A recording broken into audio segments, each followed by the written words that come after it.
Bonjour amis ludistes, comme promis dans la vidéo un jeudi du mois passé, je vais vous parler d'un jeu très différent ce mois-ci, mais comme toujours, un jeu qui m'a marqué. Sans plus de cérémonie, et parce que vous avez vu le titre et la miniature, il s'agit de Photosynthesis, un jeu de Hjalmar Aar, désolé la prononciation, paru en 2017 aux éditions Blue Orange. C'est un jeu de placement et de gestion dans le thème de la forêt. Et avant que je n'explique le jeu, n'oubliez pas que vous pouvez aider la chaîne à grandir.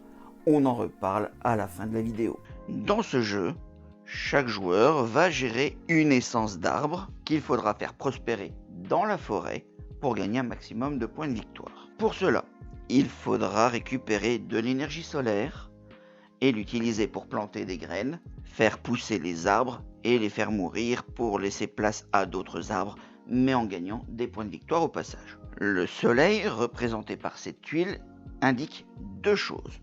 Tout d'abord, c'est le marqueur de cycle.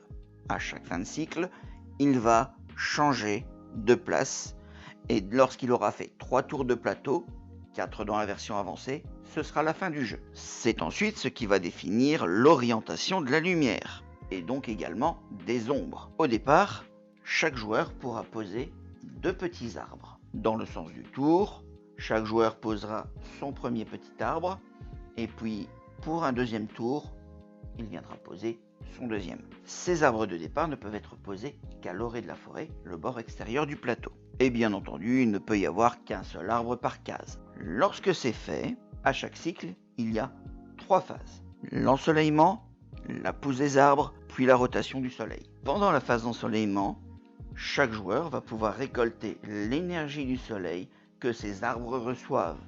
Mais attention aux ombres. Le soleil émet sa lumière depuis l'endroit où il se trouve. Les rayons sont tous parallèles entre eux, selon les lignes créées par les cases. Chaque arbre émet alors de l'ombre à l'opposé du soleil et la taille de l'ombre dépend de la taille de l'arbre. Un petit arbre donne de l'ombre sur une case de distance.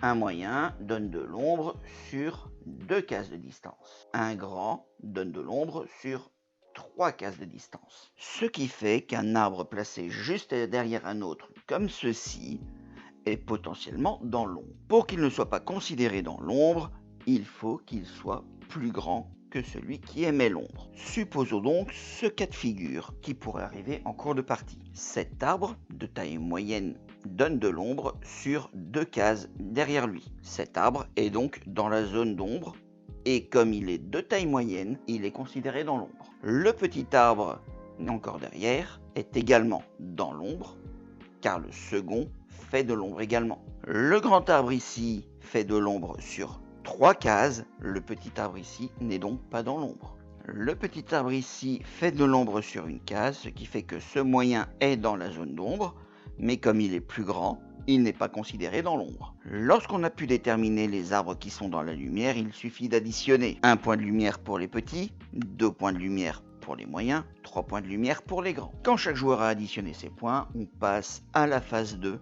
la pousse des arbres. Ici, dans l'ordre du tour, chaque joueur va pouvoir utiliser son énergie récoltée pour faire toutes les actions qu'il veut. Chaque arbre peut faire maximum une action par cycle. Dans la version avancée, seuls les arbres et les graines qui ne sont pas dans l'ombre d'autre chose peuvent faire une action. La première action possible est de planter une graine. Ça coûte 1 point d'énergie et on peut placer la graine sur le plateau. Une graine ne peut être plantée qu'à proximité d'un de ces arbres, à une distance dépendante de la taille de l'arbre. 1 de distance pour le petit, 2 de distance pour le moyen, 3 de distance pour le grand. La graine peut être plantée dans n'importe quelle direction et pas forcément en ligne droite. Donc par exemple ici, je peux très bien dire 1, 2. Pendant ce cycle, l'arbre a fait son action, créer une graine, et la graine a fait son action, être plantée. Ils ne pourront donc pas faire d'autres actions dans le même cycle. La seconde action possible est de faire pousser un arbre. Une graine devient un petit arbre pour 1 d'énergie. Un petit arbre peut devenir un arbre moyen pour 2 d'énergie. Un arbre moyen pour un grand, 3 d'énergie. Et le grand peut être détruit pour 4 d'énergie. Et on gagne la tuile point de victoire correspondante à la zone. Les points de victoire sont représentés par ces 4 tas de tuiles séparés selon leur dos qui correspondent aux 4 zones du plateau. Et ensuite, Elles sont triées par valeur, du plus petit au plus grand. Le centre donne le plus de points et les points diminuent au fil de la partie. Enfin, la dernière action possible, c'est de débloquer de nouveaux éléments. Au départ, le nombre de graines de petits et d'arbres moyens sont limités. Pour pouvoir en faire plus, il faudra donc avoir l'élément correspondant disponible. On peut bien entendu les débloquer à tout moment en payant le coût. De plus, lorsqu'on remplace, par exemple, comme ça, voilà, s'il n'y a plus de place à poser pour l'élément correspondant, il est défaussé dans la boîte. Quand le joueur a terminé, c'est au suivant.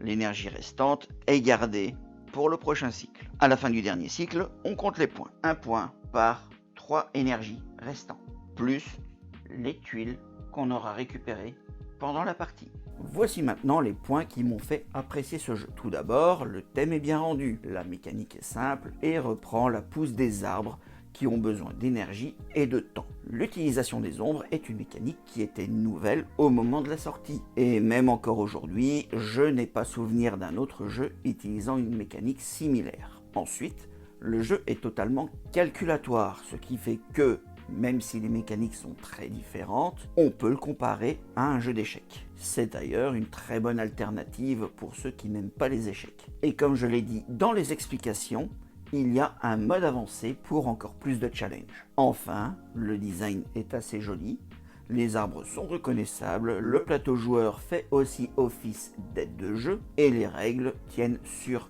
4 pages. C'est donc pour ma part un jeu auquel j'aime jouer de temps en temps et il fait encore partie de mon top 20 actuellement. J'espère que cette petite présentation vous a plu et que vous avez découvert ou redécouvert ce jeu. Si vous appréciez mon travail, sachez que vous pouvez me soutenir gratuitement en vous abonnant, en likant la vidéo, en mettant des commentaires que je lirai et auxquels je tenterai de répondre et en partageant cette vidéo à d'autres personnes. Pour la prochaine vidéo, on va rester dans la forêt, mais je ne vous en dis pas plus. Bon amusement avec vos propres jeux et à la prochaine. Bye.